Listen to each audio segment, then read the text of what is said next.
But you're my bestie for life. Yeah, you're the family I choose. Yeah, you. The heartfelt till the end. We can get through this together. But you're my bestie for life. Yeah, you're the family I choose. Yeah, Welcome back to New Birds, New Rules. Hi, Terry. Hey, Sandy, how are ya? Good. I'm so excited about last episode. We had so much fun doing Girls Night In and talking about your birth chart.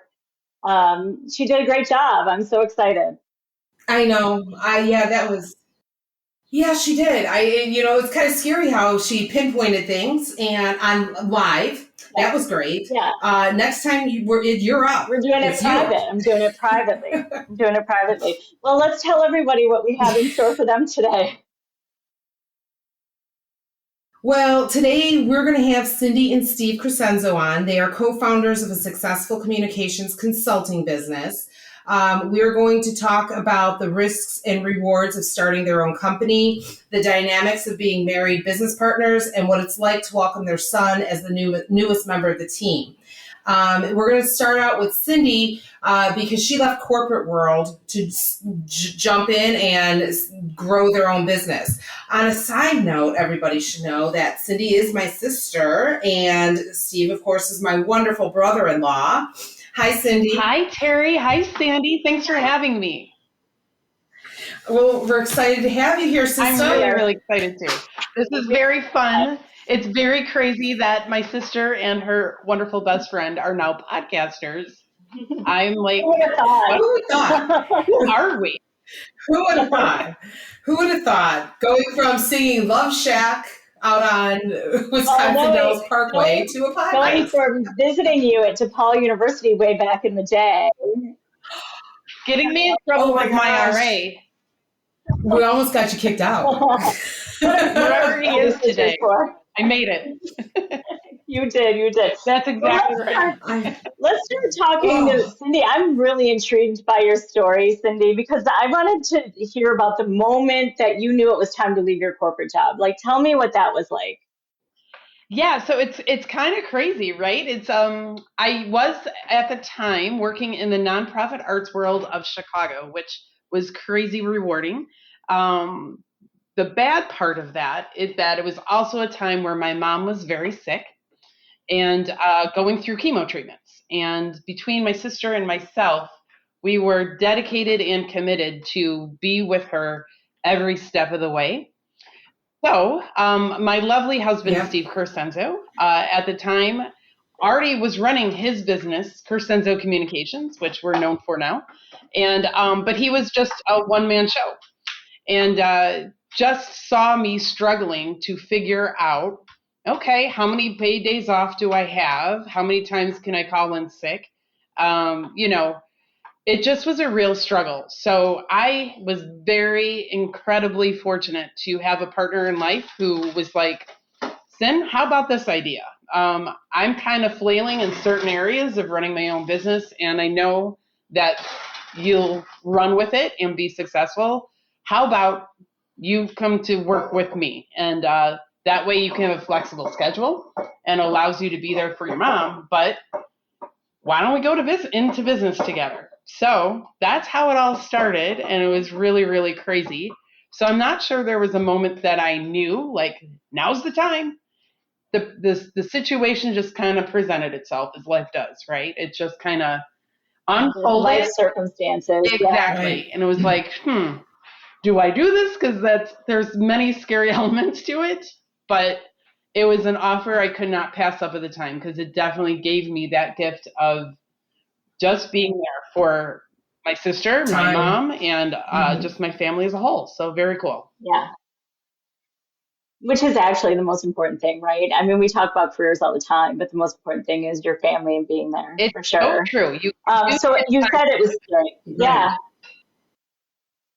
Yeah, totally. And you said it was scary, to overcome that. And I guess there is that fear of walking away from a stable career. But at that time, your mind was really just in other places, right? It was all over the place.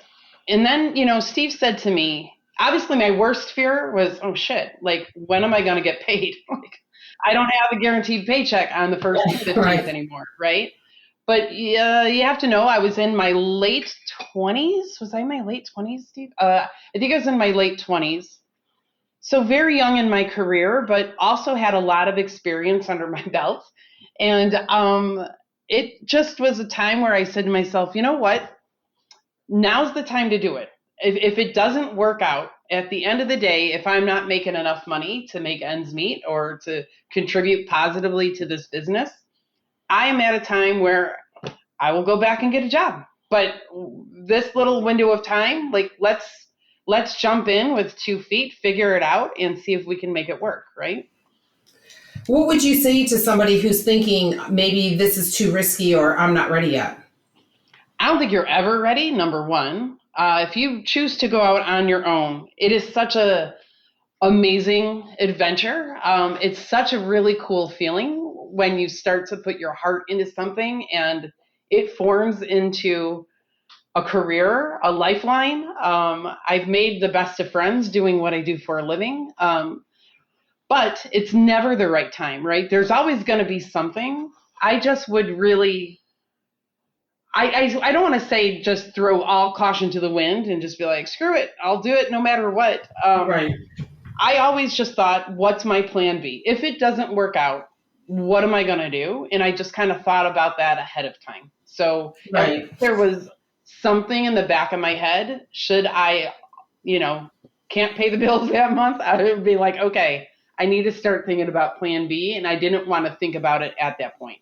So Right. my backup was just start all over again in the corporate world if I had to. Right. And I think any women listening now who are contemplating that, like, that's the best advice. Have plan B. You know what you want to do in plan A. Like, That's you right. think you know what you want to do, but you have to plan B and maybe plan C, That's like, right. Yep. that's the biggest piece of advice I would tell any woman who's thinking about jumping out on their own. I totally encourage it. Like, because you can't grow without taking a leap of faith and taking a leap and trying things. That is true. And maybe it doesn't work out, but you learn from it and you grow. Well, I just think too, you'll never look back on life and be like, oh, I tried and it didn't work out. And I just bounced back into something else. You will Right. have regrets looking back on life going, oh, I really wanted to and I should have, but I just couldn't. Right. I think that's important to remember. I think so too, because you can't live life with regrets. We're only here for a short amount of time. So That's right. if you want something, I think it's more important to try and go after it and never listen to the naysayers. That's right. Lock them up. Never listen to them. Right. Block them out. Absolutely. So we're going to go into now working with your spouse. Yeah. And bringing that's on, fun. and we will be bringing on, I like to introduce my favorite brother-in-law, Steve Crescenzo. Hi, Steve. Yeah, hi. I was quiet for a long time. It really I know. was hard for You, you. you were very quiet. You did a very good job. You did great. Thank you. You did great. I'm glad you had me on, ladies. And I have a couple ideas for how to improve the show. I made some notes. Okay, well, Let's talk we'll about. go over let's those. talk- Let's talk about We'll the go over title those later. Yes, we'll go over those later. Title. We're here talking about Cindy and your business all right, and okay. working with you. Yeah, Just think Steve's about a it. Let's talk handful about you people. first, Steve, and then us later. So let's talk about one thing I am curious about is like, how do you guys divide responsibilities and can you guys talk about like how you complement each other? I would love to hear it. Yeah, I think In when work, people always ask us, professionally, how do you yeah. do this? Because I'd kill my significant other if tables were turned. Oh, I'd kill Steve in a heartbeat. Well, the thing is that, Oh my Lord! Can you imagine me and Terry? oh, you guys, that's a whole No other way. No. But I think like the thing of the fact of the matter is that Steve and I, although we are both in corporate communication industry, we do very different things that complement each other. And I think that really truly does help. he understands what I do. I understand what he does, but we definitely bring different skills to the table. So it's a matter of just acknowledging and respecting that and giving each other space to do what we do and run with it. And what else would you say it is, Steve? I would say that, as Cindy mentioned, I was running the business by myself for about 6 years. And I was very good at what I did. I'm good at 3 things in life, not including cooking. Good at 3 professional things. And that is writing, consulting, and speaking. And when I was running the business, I was very good at those things, and I was making money. I was making enough money, but I wasn't invoicing, and I didn't have a marketing plan or a business plan or a budget or discipline or nothing. You not disciplined? I know. Odd, isn't it? So when Cindy says, I was really nice to ask her to come and work for me. With you. Sorry. There you go, Cindy. Yeah, I thought it'd be for me. That lasted about a week. I thought that she'd come in, run the business from a marketing side, a business operation side, run the budget, run the marketing. Well, she came in and she's as creative as I am, and she's a great speaker, she's a great writer, and she's a great consultant too. So she's got all my skills, and she runs the business. She deals with the accountant and the IRS and the budgets and the marketing and all the technology. We don't even have a designer, and yet we're in the communications business. Cindy does all that too. So I think we do split it up pretty equally. Cindy does more, which is good. So I do more of the day-to-day, but I will say that Steve, he's the one that pushes this business forward, right? Like, so he's constantly like, okay, well, now how about this idea for a new workshop series? And then, it is. And if you've ever seen Steve speak, or you could look him up on YouTube, Steve is kind of known of breaking the rules of corporate world. Like, I call it new rules, new roads. There you go. That's your new workshop. So creative. That was one of my new notes for improving the podcast. Was it changing the title to Steve's Rules, Steve's Road? Oh yes. All right. You guys take that one and file it away. Yeah. So Noted. How do you handle it when things do get stressful? I mean, because you guys work together all day, you live together, like when things get stressful, because I can imagine that they do. Oh yeah. How do you handle that? Well, I think it was easier before perimenopause. Have you heard of something called perimenopause? Oh, this is the wrong podcast to be on for this. Yeah, go ahead. Keep talking, Steve. Yes. Yeah. Steve, you are our first guy guest on here. Yeah. And representing well. Representing well. All kidding aside. It does get stressful sometimes, of course. You run your own business, and it gets stressful with financing, because when you work for yourself, you don't want to ever say no to a client. So you end up either overloaded, and that's stressful, or you don't have enough, and that's stressful. And sure, you always have this stress hanging over you. Do we have enough to pay? Do we have enough? Now we have actual payroll with Zach. Do we have enough to pay him? Do we have enough? So it is stressful, and I just think you respect each other. And if she tends to stress out more than I do, to be honest. No kidding. I mean, I have ongoing anxiety about life in general, but when it comes to the business, I don't really stress out that much. So I don't know. I mean, we've gotten in probably 20 years of doing this. I think we've gotten in 3 fights, work related. Probably 3. I don't know if it's fights. It's more like disagreements of like what we need to do. You guys, in one of, I think was it your first episode you talked about boundaries? Was that? We had a whole episode on boundaries. Mm-hmm. That's very tricky in this life that we live, because so many I can imagine. colliding, right? We've got personal, professional, sexual. Marriage. Like it's parenting now. It's kind of bananas, and I find it the most challenging to figure out what do those boundaries look like, because again, you work for yourself, especially a husband-wife team. This is how we pay our mortgage. It's how we're trying to pay to raise a kid. It is you have trouble setting boundaries because you're like, it's bad mojo to turn anything down. Like, we got to do it. I just want to reiterate one thing that Cindy said, and that is, there never does seem to be a right time to do it. If you wait, it's like having kids. There never seems like a right time to do it. Right. When I did it, I was going through a divorce when I launched my business. I was giving every penny I had to my ex-wife. I didn't even get a lawyer. Never got a lawyer. Gave her the house. Started from scratch with like a couple of pans. And Cindy. And I did my business, but those first 10 years, man, I was traveling every week for business, and I would land at the airport. Instead of going home to her, I go to Naperville, where my son lives, Naperville, and pick him up from school, take him to baseball, basketball, whatever, do his homework, put him to bed, go back to Chicago, do it all again. I mean, I wouldn't wish that on anybody, and yet, looking back, I did it. I mean, you find a way to handle it. You find a way to fit it in, to overcome the things. And Cindy had to put up with a lot because I was gone all the time, and she knows that Zach came first. Zach always came first, and she had to. It wasn't easy for her, and I give her a lot of credit for putting up with that, because now we have this wonderful kid who just agreed to come and work for us. I know, but it was tough, man. I mean, it's not easy. It's not easy, but I wouldn't trade it for anything. Yeah, you got the benefits front and center, right? Like the benefits way outweigh the stress of doing it, in my opinion. The lifestyle we've been able to build for ourselves, couldn't ask for better. Like, and never look back, right? So. Right. And Steve, I do have to give you credit. I've always admired you for the way you parented through all of that. And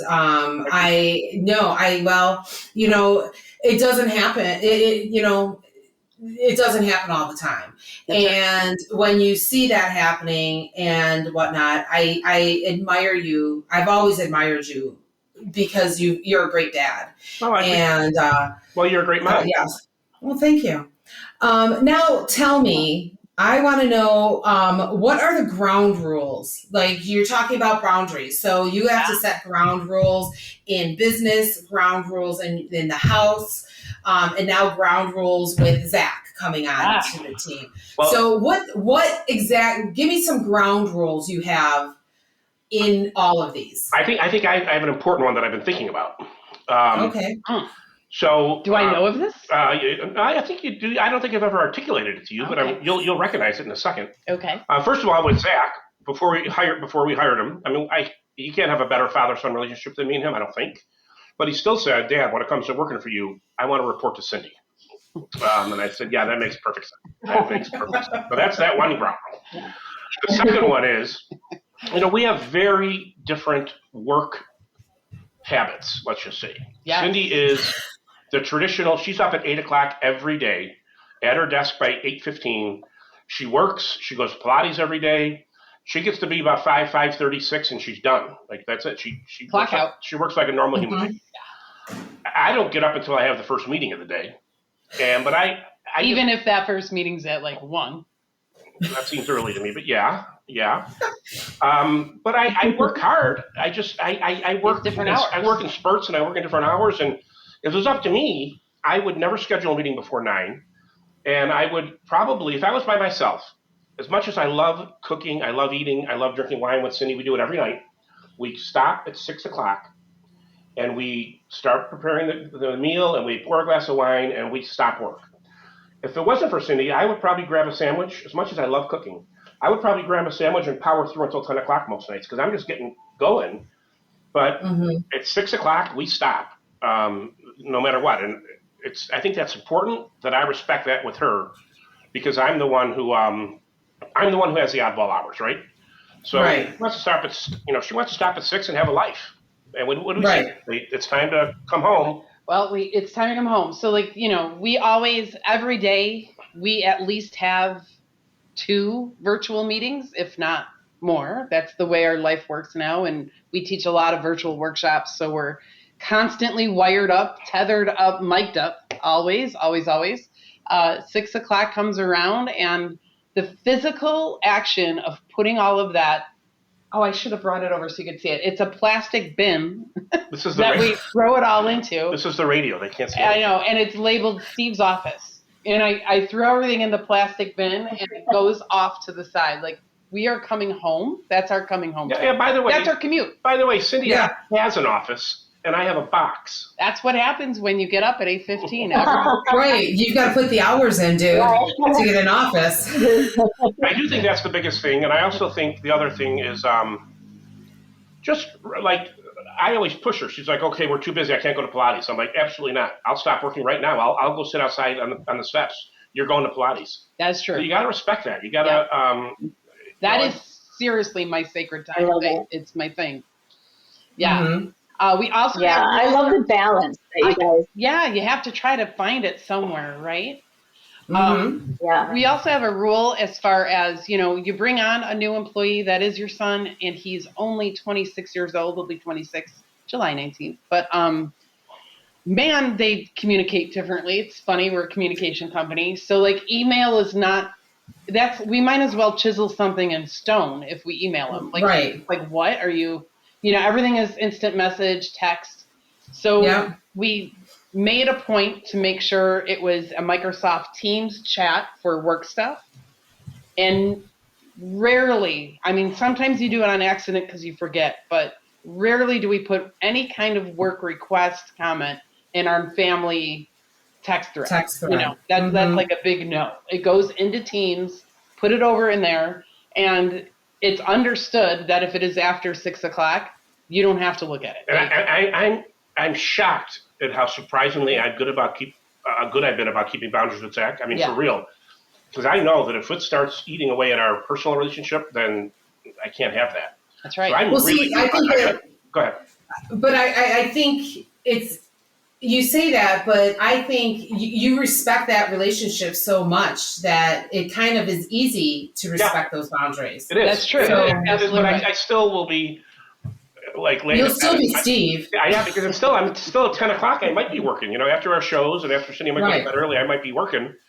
And I'm tempted to text them. I'm tempted to, and I don't. I'm really good about it. I'm really good about respecting his Just do time. it in Teams. Yeah, work-life exactly balance, right. all that stuff. But at first that was hard because I'm used to Cindy. Like Cindy, I can text at midnight. I don't care. But Zach, I don't want to do that to him. And That's right. so respecting his work-life balance, especially as a Gen Z person, I think he's loving it because he's working hard, he's succeeding, but he goes to the gym every day in the middle of the day, which he couldn't do before. He's understanding the work for yourself lifestyle. Yeah, if we don't have a ton of work on a Friday and it's 1:20, he's like, I think I'm going to try to go to the game. I'm like, go to the game. We're done. Right. We're locked up for the week. There's nothing I'm going to, there's no reason to sit at a desk till 5:00 if the work is done. That's right. Right. So you guys mentioned that, the good outweighs the bad. And I think what I'm hearing is like the good is a lot about the balance of it all, right? Would you say that is the most rewarding part about working for yourself, or what would you say is the most rewarding? To me, I think it's something Cindy alluded to earlier when I was not allowed to speak. I love that line, by the way. That was awesome. She said, told the whole story about her mom, and that's very true. And you can say the same thing about me and now, and that is one of the reasons I started the business. First of all, I can't work for anybody else. I'm too stubborn. I'm too set in my ways. I can't work for anybody. I mean, I knew that when I was 32, I figured that out. And so I tried this and I was lucky that it worked. But the main reason I did it, other than not wanting to work for anybody else, is I wanted freedom with Zach. I was able to coach him in baseball. I was able to be at most things. Mm-hmm.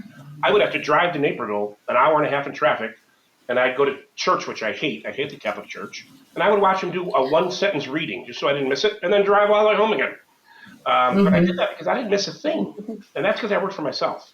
Now that translates to we have a boat in the summer. If we want to work our ass off over, put in 12 hours one day and then leave the next day at 3, we can do that.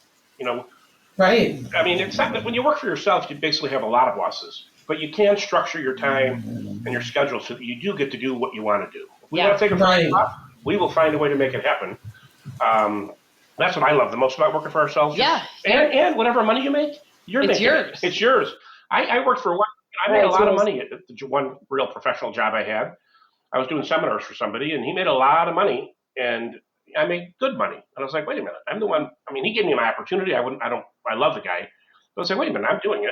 I just got to invest in myself. I got to bet on myself. That's right. And I would encourage everybody, bet on yourself. I mean, would you rather bet on yourself or a company? Especially now, as companies are just no respect for workers, no respect. Just AI's taking over. It's wiping out a lot of stuff. They have only their own interest in mind. And so now I have my interest in mind, my son, my wife, and me, and our clients, obviously. But that's a big mind shift for a lot of people. It is. Right. All of that. That is it's interesting because it leads me to the next question I was going to ask, which is, do you believe that everybody has that entrepreneurial spirit that, inside them, or is it something that is cultivated, or where does that come from? I think it is cultivated. I don't think everyone I don't think has everybody it has in it. them. No. There are some, like I have some very close friends that are like, I want the stability of these are my set hours. I know exactly how much is taken out for taxes. I know how much my insurance costs.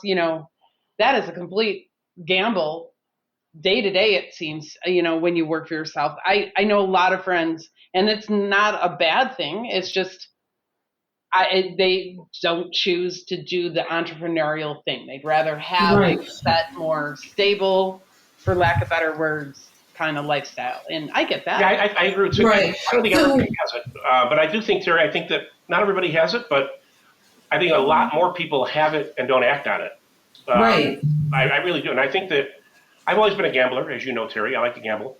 I know. If I want to gamble, I'm Learned going how to play craps from you.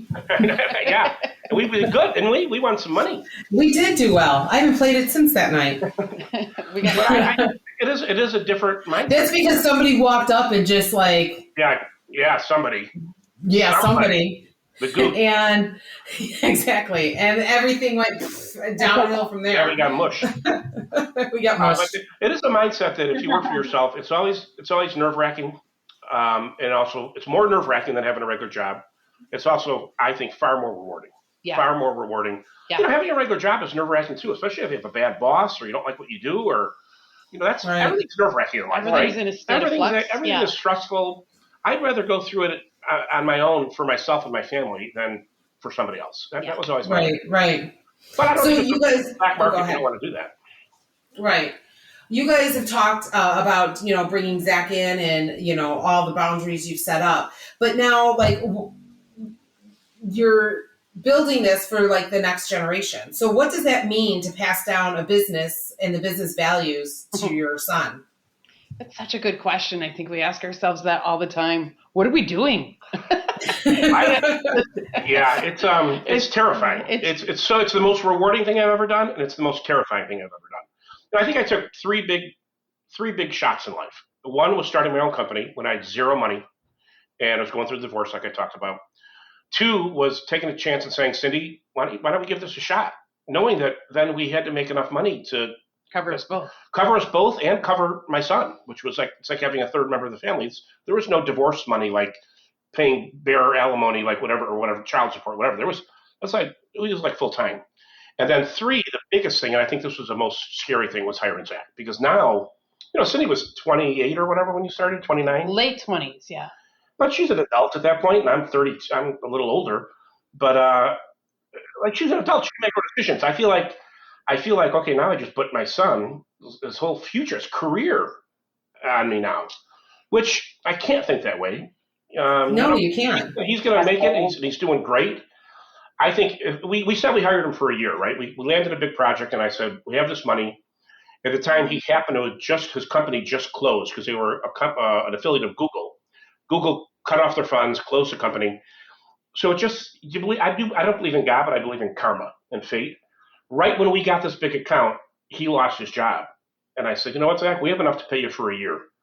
Come on in, and let's do this for a year. Let's try to make it work. And if it works, let's build we something. can hand you, you can actually work for yourself the rest of your life. If it doesn't work, you're going to go back into the workforce with more experience than you ever would have got anywhere else for a year. I mean, he's already ready to run workshops. He's already. So it was a big gamble, and it was scary. And it goes back to having that plan B. If it doesn't work, what is going to happen? Yeah, right. He's going to go back, use what he's building things. He's building a whole other, it's exciting division of our company with a online community, and he's running the show, and that is experience that's gold. You could take that anywhere, right? So right. It's establishing that plan B, and we talked him through the plan B, maybe kind of inadvertently, trying to mentor him on how to be this entrepreneur. Always have a plan B. Make sure you know what that is. Right? It's weird because fathers and sons are different. It's a weird relationship, I think. It's two guys and a lot of testosterone, and I'm mentoring him, but I don't want him to know that I'm mentoring him necessarily. So I don't want to say, Zach, do this, do that, do that. I try to lead by example, and the kid is just picking everything up. But a funny story, the first meeting we ever had with him, a work meeting, So we log on like this, right? And I know you can't see this on the radio, but the four of us are actually on a Zoom call. We're actually looking at each other. And I saw Zach's face. And I was like, what the fuck? What? What's he doing on the work call? And I had to move my screen over so his face wasn't showing because I just freaked out. I was like, why is Zach going to hear me start talking to clients? He's not going to approve. I'm not very professional. Oh my God. He's going to. Now it's like we're on the call with him 6 times a day. That's right. And today we're on a call. You're used to it now. The client had a question, and I threw it to Zach. No preamble, no prep, no nothing. I threw it to him. Then he talked for 10 minutes. Exactly the right thing. I mean, it's just really cool to see him grow. He's such a good kid. It's very cool. I'm so proud of him. He is a great kid. I love it, Z. I love my Z. So, Sandy, why don't you ask me about the lessons from the road? Okay, so lessons from the road. So I would love for you to share with the audience your favorite success moment and biggest surprise from your journey. What's our biggest success? Is this should be this our own success together of our journey together? It could be together, yes, separate. Or it could be separate. Either you could both answer. All right, I know this was radio, so you can't really have time to think about it. But let me just think for a second. I didn't read that question. We do questions, bullet questions, rapid fire. This is your rapid fire. We love rapid fire. I think our biggest success, it's a kind of a big picture thing, was making the business work while traveling a lot together, while being busy, and still raising a son in such a way that the three of us are inseparable. And that's especially true for Cindy, who's a second mom. I don't like using the word stepmom. She's a second mom. She had to come in here as a second mom, which in many ways is harder than being a mom. And be that, and a business owner, and now an employer of his. And it's been seamless. I mean, it's been seamless. That's my crazy big win. If you would have shaken me at 32 and said you're starting a company, when you're 58, here's what it'll look like, I wouldn't change a thing. Honest to God, I wouldn't change a single thing, and I really mean that. Maybe be a little more responsible with money so we could travel more now. Yeah. But that's it. What's yours? I would say mine's more of a shallow answer, a little more shallow. But I will say, well, this is a fun moment. I love that you asked what was a success moment. A success moment I will never forget, and this obviously is pre-COVID, when we used to get paid, as Steve just mentioned, to travel the world. And that was a dream of both Steve and myself, is to get out and experience everything, the good, the bad, the ugly. We want to go out and just get out there. And the one time we were flown first class from Chicago all the way to Sydney, Australia, in a Virgin Airlines jet that had literally a bar in the top floor of the plane. And it was bananas. I'm like, who are we? Like, this is insane. This is nuts. Yes. We came from how the hell are we going to pay our rent to somebody is actually, they think we are worth paying this fee and then sending us all the way over to Sydney, Australia. I mean, that's a pretty damn cool feeling. Yeah, that's pretty shallow compared to mine. It is shallow, mine is more about a family ties. Yeah, but we already talked about that. Was a success moment. Yes. Success moment was like, shit. Cool. Oh, let me give one more moment. I like the moment thing, Sandy, the moment thing. One of our clients, Roche Pharmaceuticals, brought us to Switzerland and then took us skiing in the Alps for a weekend. And I remember thinking on the balcony, the Alps are all around us, and we're going to go skiing later that day. And I'm like, what the fuck? How does this? A lot of it's luck. I really believe a lot of it's luck. I know we're talented. I know we work hard. I do believe that some people are lucky, not good. And I think we've had a certain amount of luck that happened. I really do. But that was a moment like, all right. Yeah. If it all goes downhill from here, at least we did this. Yeah. It was crazy cool. Yeah. I love it. Well, what keeps you guys inspired and in sync together after all these years? Because you've been in business and married a long time. 20 years this September. How would you answer? What inspires me? I would say Steve. I would say Cindy. No, I wouldn't say Cindy. I mean, I would say Cindy, obviously. What inspires me is I'll be very honest. Right before COVID, I had an infected hip. and I broke my leg. So I had Did you know that, Terry? I had a broken, infected We're going to leg. have to hear about the broken infected hip Well, again. I think you're going to do the whole podcast without it. It was life-changing. Oh my God. I had a broken I'm infected so leg. tired of the broken infected hip. I couldn't get out of bed, Sandy, for like 6 months, basically. I was in a lot of pain. I gained weight. The broken infected hip is like has another chair at the Thanksgiving table now. Yeah, Like, 'cause that's right. everybody knows about the broken infected hip.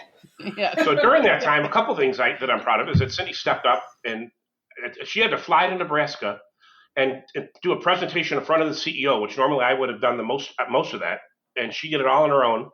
And I was there virtually. I mean, she just stepped up big time. But then I finally got recovered from that, and COVID hits. So I kind of went into a bad, dark place a little bit. And I was like, well, what, I can't travel. I love that. Couldn't see Zach for a while because he was quarantined. The work was drying up. I was like, everything I just did is going to get screwed by an incompetent surgeon that let my hip get infected, and COVID, and an incompetent president that let the COVID run well. So I went through a bad place. So one of the things that I'm super proud of, and what inspires me, I kept saying to Cindy, I was like, what's my last chapter? Like, I'm 58. I don't have any direction. I don't know what to do. And it's like God, although I don't believe in him, said, you're going to hire your son, and that's going to force you to get your shit together and build another business. So I said, even before I hired Zach, I said, son, I'm going to treat this like I'm starting my business all over again. That's the only way I know how to do stuff. I'm either going to go all out or I'm not going to do it. I'm going to do what I'm doing now. And then right when I decided that, Zach gets available. And that's inspirational to me, that I think, all right, if we can make this work and hand that over to him as a legacy, holy balls, that's inspirational. Yeah. Right. That really is. It really is. So before we move on, I was just going to say, Terry, we remember last episode we talked about parenting, or was it last episode? One of the episodes where we were talking about like what motivates people or what inspires people, and a lot of the answers are our kids are watching. So yeah. Right, our kids are watching, and so this is a great example of that. Sorry, go ahead, Terry. I was just going to say, before moving on to our other normal segments, Cindy and Steve, this is your opportunity. Tell everybody about Crescenzo Communications. What is the secret project going on, and what is Zach working on? And how can people get in touch with you if they feel they need your help? I love that. Well, thank you for that opportunity. Thank you. Crescenzo Communications, we've all worked for organizations where we're thinking, what the heck? Like, who are these people that I work for? Why am I here? What connects me? Why do I do what I do? We help organizations communicate better with their employees, to just really help people, no matter what you do for an organization, understand how you contribute to success and what are we all trying to do together. So we do a lot of storytelling inside organizations, telling stories from the people closest to the work, helping leadership not sound so flippant, robotic, and corporate speak and grossness. We really help them deliver authentic connections with their employees. So it's incredibly rewarding to see your work literally change a culture of an organization for the better. We did just launch our first online community for communicators. So if you find yourself in HR, corporate communications, PR, employee engagement, any of that fun stuff, we have the special place built just for you, where it is peers mentoring each other. It's people sharing challenges and strategies and proven tactics, and it's a really supportive, wonderful place where we practice what we preach.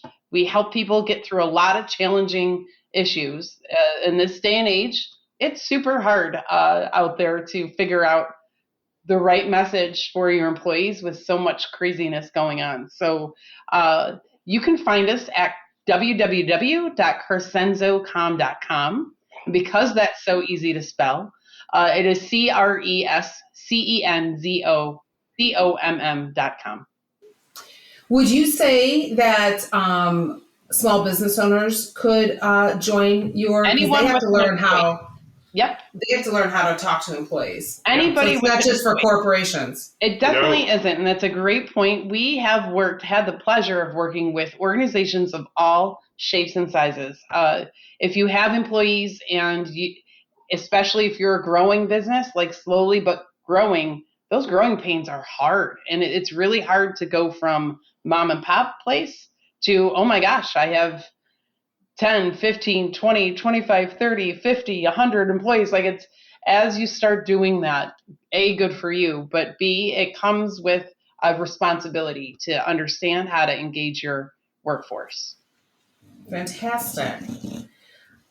Absolutely. Well, I want to thank you guys for coming on. I know you're staying on here because you're going to help us out with our next 2 segments.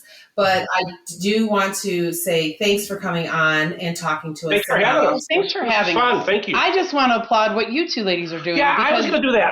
You know what? It's my sister. No, you were talking too long. It's my turn to talk. Sister. I've tried to, we're taking turns talking. I'm so proud. I wanted to say I'm proud of you guys for doing this, and it's awesome. I know you've both been bounced around a bit in life like everybody else. And I love this project. Yes. I love what you're doing. I think so many women would benefit from it. And as you can attest, it's scary, right? You guys are like, I don't I know. shouldn't say women. It's They're, really, probably more men Yes, should listen people. to it as well, but men aren't going to, I don't think. it's because hard to put yourself out stubborn. there. And you guys are doing it and doing it incredibly well. And you should be incredibly proud of what you're creating. I love it. Well, thank you. Thank you. You guys are sweet. All right, so we're going to move on. Our next segment that we do is Your Turn, where we turn our looks to the audience. So Sandy's going to take over this one. Yeah, so last week's question was, what's the best or wildest girls' night you've ever Before you had? answer, Sandy, And we should ask Cindy. Yeah. Okay, Cindy. What's the best or wildest girls' night you've ever had? I'm right here. Hmm. I'm right. I I have have a one. feeling it has to do with El Jardín. Hardeen. El Jardín Whistle. Cantina with wearing a sombrero and having that whistle lady. If anyone's from Chicago, old school Chicago, you know what I'm talking about. You know the whistle lady. The whistle lady with the tequila bottle. That's all I'm going to say. Pouring it down your throat. That's right. And are there any videos? That's what I the want to beauty know. of the Are there air. any No videos? videos. Yeah, that was the beauty of the time we went out. There are no videos, Sandy. We got to grow up off Right. camera, which is a I refreshing know, wasn't thing. it great? We only have we have the memories that we can continue to share with each other. Exactly. So that's all we need. I don't know if That's all it's we off theme, but would you like to hear about my weirdest, strangest guys' night out? No.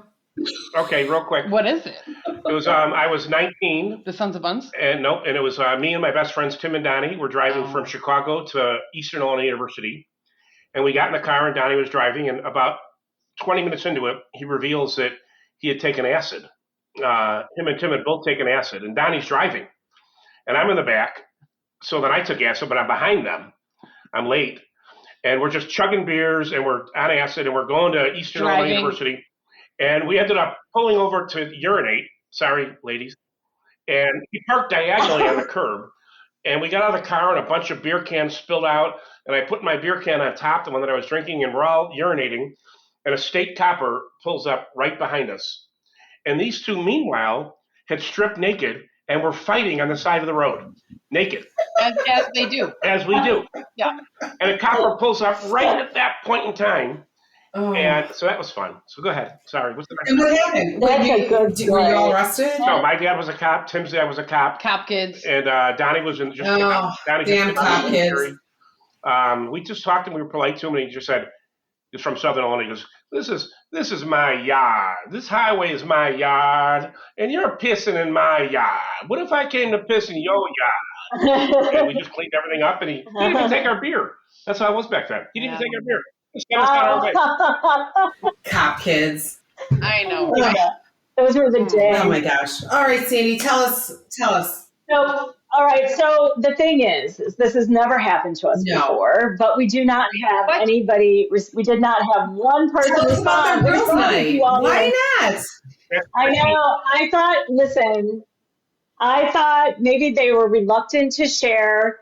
they're not as open as Steve is Maybe they about will be his now. experiences. I know. They're like, Maybe you oh, open up. mine That's isn't. Maybe what I was going to say. Wow. my night's not as That's what I bad. was going A to lot say. of guilty consciences out there. I know. I know. It's never too late. This is what I wanted to say. Even though we didn't get any responses since the episode, it's never too late. So please just go ahead and share whatever you want on social media, even if it's something we brought up weeks ago. Absolutely. We always want to hear from We you. will feature it on a future episode. What was that? Change the Sorry? names to protect the innocent, right? Oh, absolutely. Yeah. I also said that they could be Yes. anonymous too. So that wouldn't work. Like, they don't have to post. They could just send us a story and we'll be Yeah. anonymous. We're very proud. We will, because we do want to hear from you. So we have this week's question for your turn to answer, and Cindy's going to give this week's question. It's a very good one. I can't imagine you won't get responses for this. Okay, We better. here's your question of the week. What's one leap of faith you've taken or are considering taking in your personal or professional life? I Well, I love like it. it. We want you to share your story with us, and you can reach out on Facebook, Instagram, TikTok. We are now on YouTube. You can email us, and we can share with you your leaps of faith and what you have done to do that. And our next segment, we're going to do the new rule of the week. And of course, we've got to let Steve give the rule of the week this week. Thank God. Yes. Yes. Steve, what is it? I would say it sort of ties back into what we've been talking about this entire episode. It's entire Yes, it does. conversation. And that is, if it feels right and scary, it's probably worth the risk. Absolutely. I really believe that. It's a great rule, because everything I've done, I talked about the three things that I'm most proud of. Every single one of them felt right at the time and scared the living hell out of me. Right. So if you're not a little scared, then It's not worth doing. it's not where. Yeah, That's right. It's got to feel Big right. changes come with a lot of fear, and but if they're for a good purpose, it's, you got to jump over those barriers and just do it. Yeah, and I love I think it was you, Terry, or maybe it was Cindy, but maybe it was both of you. Have a Probably plan me. B. Have a plan B, but take a shot. Take a shot. You got it. Take one You got shot. it. You know what? You're not going to be on your deathbed going, "Yeah, I'm so glad I didn't try to do that." You're Right. never. That's not going to happen to anybody. You're not going to. You don't regret the things you tried. You regret the things you Right. tried. So Exactly. take a shot. Have a plan B. Right. And Bet go. on yourself, right, Steve? What is it? What's the Avett Brothers lyric? Decide what to be and go be it. By the Avett Brothers. Yeah, do you guys play the Avett Brothers on the show at all? We have not. We haven't yet. Inspirational. We That's haven't my yet. favorite lyric. Decide what to be and go be it, and go after it. Get at it. I don't care if you're 50, 55, 60, 45, 40. I don't care. Take a shot. Right. You Never won't- too No, old. you're never too old. Never too old. Age is just a number. Just you have to go do what makes you happy. 1,000%. I'm That's starting exactly over. right. I'm basically starting over at 58. Really seriously with the business. Anyway, Yeah. take it. Take a shot. Bet on yourself. Right. I mean, I think I think you have to start over every so many years in general, because I agree. you just I agree. become stale, like even like we started over with this podcast, Sandy, Yeah. like you just become stale. So just try something new and do something different. Really, And 1,000%. I was stagnating You know. before I decided on this new route with Zach. I was stagnating. Yeah. I know I was, and our marriage probably wouldn't have lasted because she was still working hard, and I was like, well, fuck it, who cares? Yeah, that would yeah, have I can contest to that your marriage would not have lasted. Yeah, right. that would I not would have killed you. I think our marriage would survive anything. Yeah, romantic, right? Aw. All right, guys. It is. So I'm going It to is. give you your challenge of the week as usual. I want everyone to take one small but meaningful step toward making an idea or dream a reality. You can write down your idea in detail, researching what it would take to get started, scheduling a coffee chat with someone who's done something similar. You can buy the domain name, take one small step, tell a friend, I'm thinking about doing this. That's how our podcast started, honestly. We were talking and I just said to Sandy, I'm like, I think we should do a podcast. And we ran with it from there. So Well, I have to say the original podcast idea did include Cindy, and it included alcohol, The and I shot. just didn't think we could. I don't think that we could have handled Shot it. sisters. The shot sister. The shot sisters. Guys. Well, you know what? Maybe we'll Yeah. do an episode, shot sister episode, and let's get through that one. Oh my gosh. Now, why did Cindy end up getting frozen out of the podcast? Well, the shot sisters Well, because it Yeah. just didn't happen. the The idea idea changed. changed. Yeah. The idea changed. It's a different concept. Different time.